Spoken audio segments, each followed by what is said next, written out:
Hello everyone and welcome back to my channel. This is Glossy Philosophy. My name is Jansen Bindman. Make sure that you are subscribed to this channel. Give this video a thumbs up because today we are doing a Barbie inspired makeup tutorial, so stay tuned. I've already washed my face and done my skincare, so let's get started. First, I'm going to take my NARS Smudge Proof eyeshadow base. This one is the clear kind. I just roll that doe foot applicator onto my ring finger, and then I split it with the other ring finger and place it directly on the lid, bringing that all the way up to the brow. I'm not putting it in my brow, I'm just bringing it all the way up there. I'm also getting in this little inner corner as well in case I want to do any of eyeshadows, or I know for the movie the makeup artist would highlight the inner corners of Margot's eyes with a liquid highlighter, a Chanel highlighter, so we will be doing that as well. I also want to make sure that I'm tight lining. Now I'm not sure if they actually did tight lining on the movie, but I think it's really important, especially as you get to a certain age. Your eyelashes do thin out, so I'm taking Lisa Eldridge's black treacle and I'm just going to very gently lift up my lid and get right into that pink part,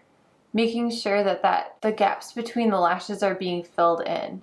Now, the makeup artist for the movie said that Barbie's makeup is the best version of ourselves. They just happen to be made of plastic. So she didn't want to make the makeup plastic looking. She just wanted really healthy, glowy skin and also a very youthful appearance, which totally fits with the movie. And just that idea that Barbie represents the best version of ourselves. So we are definitely going to be highlighting and we are not going to be contouring. That was one of the main things that really jumped out at me when I was reading about the makeup behind the scenes. There was no contouring, maybe a little bit of bronzer, but not very much, at least not for Barbie. For Ken, that's another story. But the highlighting was key. And because we are going to be using Lisa Eldridge's highlighter, we want to put that on now because she always says that it takes about 3 minutes for her highlighter to set. So that's what we're going to do right now. Now this highlighter comes with a big doe foot applicator, and you can absolutely go directly onto the skin.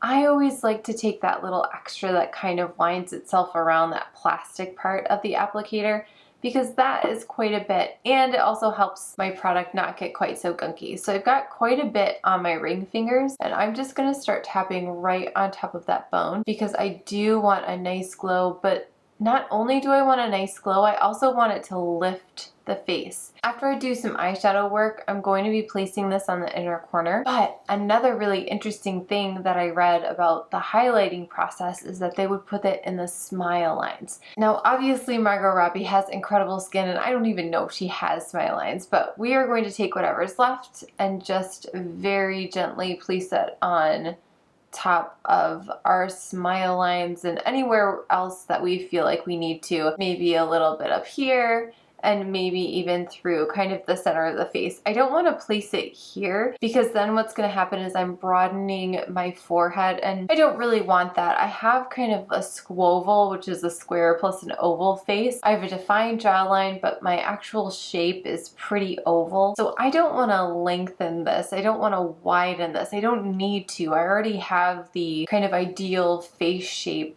minus my jawline, which is more defined. So what I would want to do is maybe just soften this a little bit with contouring, but we're not doing contouring, so we're not going to do that. But you can already tell that I just have a little bit more glow, a little bit more of a lift in my face as I turn it. So we're going to leave that alone for a moment. We're going to jump into the corrector from Bobbi Brown, and as always I'm using my finger because I really feel like this product works the best when you can warm it up with your actual skin on skin contact, and it just works so much better. You can absolutely use a brush, but I think that first application, getting in there with your finger, is the best way to go. And always bring it up right here on this inner corner because we all have a little bit of a blue purple situation that starts to happen there, so it's really good to get in there as well. Now, because we are kind of thinking movie makeup and going maybe a step above, we're gonna grab a brush, and I'm just grabbing my 57 and I'm just gonna make sure that everything is nice and blended, everything is working cohesively. I just put on my moisturizer and I don't want the product product to melt away. I don't want it to just completely disappear, but I also don't want it to just sit on the skin. If you don't want to use a brush, use a different finger. I usually go from my ring finger to my middle finger, and I can just tap that in and lift off any excess product, or just make sure that it's actually going where I want it to go. So I'm going to put that down because I don't really need to use it anymore, and I'm going to start working on the rest of the complexion. The eyeshadow itself is not, it's very basic. We're going to be using the Muse palette from Lisa Eldridge. So much of the makeup was from Lisa Eldridge and Chanel. Those were kind of the two brands that the makeup artists used. So that's what we're going to be focusing on. I do have this amazing lipstick, Skyscraper Rose, which we will be using for our lips and of course for our cheeks using that little highlighting trick. But first, I actually want to go in with my foundation. So this is actually in the shade 11, which is slightly darker than I normally would go, but I think it works a little bit better with stage lights, and I also think it just has a little bit more of a golden tone to it, which feels very Barbie-esque, right? Usually if we're thinking our best selves, a little bit of that yellow, of that golden kind of glow works really nicely. Now, if you feel like you're already pretty warm with your undertone and you just want a little bit of brightness, you might want to go with something that's a little bit cooler of an undertone. And that can be a really great way to just kind of offset what you naturally have. You always have a choice if you want to play towards your skin or kind of do the opposite, and that will oftentimes give you a little bit more brightness or a little bit more warmth. Just working from the center of my face, I always like to do the forehead last with complexion because I have fine lines and I don't want a lot of product up there. It's more just kind of balancing what's going on with the rest of the complexion. And I know a lot of people don't even put foundation up here if they don't feel like they need it. For me, I like just a little bit up there, again, just to bring everything together. And then I always take whatever is left on the back of my hand and bring it through the center of my face again. It's the first place to wear off, and it's also the place where you have the most sun damage, the most discoloration. Usually your nose is going to get hit by the sun the fastest, so that's usually why our nose carries quite a bit of discoloration or different color than the rest of our face. And then it's also the same reason why your cheeks, because they're a little bit higher and a little bit more forward, also get a little bit more of that discoloration. So I'm just kind of bouncing my brush again, just making sure that everything's nice and blended in. If I really feel like I need to, if I'm working on that movie set with Margot Robbie, I'm probably going to take a second brush that has absolutely nothing on it and just make sure again that everything is just really nice and blended and we're not having any foundation lines or anything that's kind of running in. But again, you can see that highlighter that we put on earlier is peeking through that foundation. Now if we feel like we want to, we can add it on top as well, and we kind of will because we'll be doing that with our blush. So I'm not going to worry about that too much. You can see that planning that we did beforehand is starting to peek through. Now before I go in with my concealer, I do want to start working on my eyes. Just in case there's any fallout or anything goes wonky, I can easily clean up the complexion with my concealer. So what was recommended is to do this shade on the lid and use more of this color kind of wrapping around and defining with one of these darker shades. So that's exactly what we're going to do. And this is what is on Lisa's website. So I'm just kind of going off of what she said because she absolutely worked with the makeup artist for the movie. So I'm taking my 201 and I'm just going to do a really light dusting on my lid with Tomorrow's Party. And I always like to work from the outer part of my lid to the inner part. It just gives you a really nice gradation, bringing whatever is left up into the socket and into the crease. And you can see that color, it just gives a little nice definition. I'm going to go in with my 217 into Vintage Mulberry, and I'm going to see if this is going to be enough into that crease. I mean, the makeup is so beautiful. It's so subtle and so beautiful that really the focus is on the skin, so we don't want to go too far. But I think I am going to dip into that medium shade Cherubin, and I'm going to just define that socket a little bit. I'm barely touching the skin and it's giving me a really great payoff.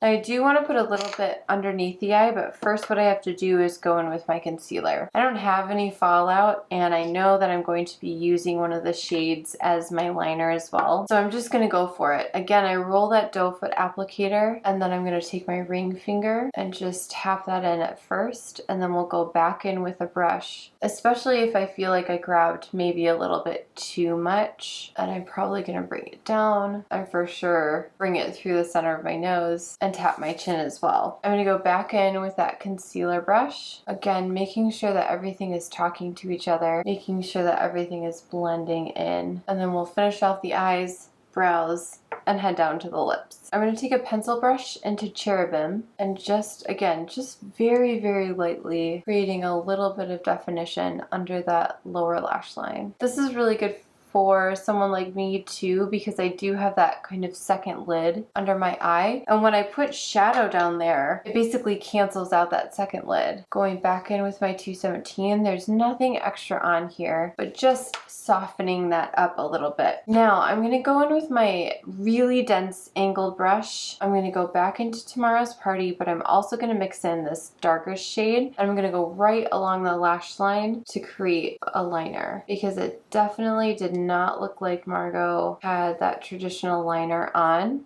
but her eyes were very defined. Now we can go in with mascara, and I'm going to do my Dior Duo, which is the 4D Maximizer and the Overcurl. Because we pretty much have our complexion done and our eyes are done out, it's time to go in with brows. And something really interesting that I read was that Margot Robbie's eyebrows were custom made for the movie. Just really nice, youthful, thick brows for her. So we are going to pay a little bit more attention to what's happening with our brows for this tutorial. And again, it's just this idea of youthfulness, and a youthful brow is filled in, and they said that it also extended a little bit more just on the sides, just to give a little bit more of that doll-like. I drew the tail of my brow out just a little bit further than I normally would. A little bit more of that doll-like experience, but for sure I can see it's making quite a big difference. So don't underestimate your brows. Now it's time to go in with lips. Before I go in with the lip liner, I'm just gonna go straight in with my Skyscraper Rose. Now, I believe this is one of the shades that was used in the movie, but also Velvet Ribbon and Velvet Petal was used, which are Lisa Eldridge shades. So, I mean, this is the perfect Barbie pink, right? I'm gonna let that sit for a moment.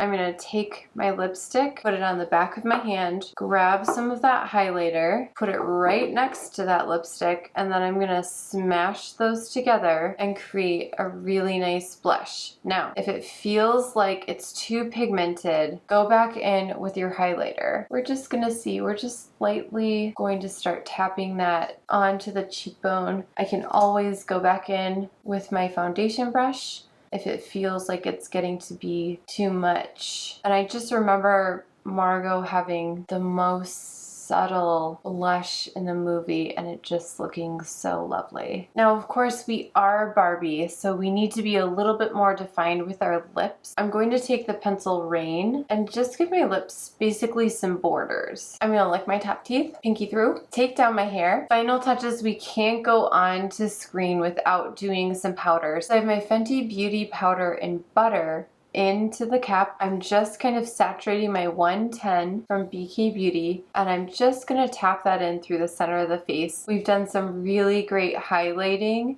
towards the outer parts of the face, so I really just want to hit anywhere where I don't want extra glow, which for sure for me is the nose and underneath the eyes. I might also just kind of hit around the mouth too, just to flatten that out a little bit and kind of get rid of any of those fine lines. So, and that is the finished tutorial.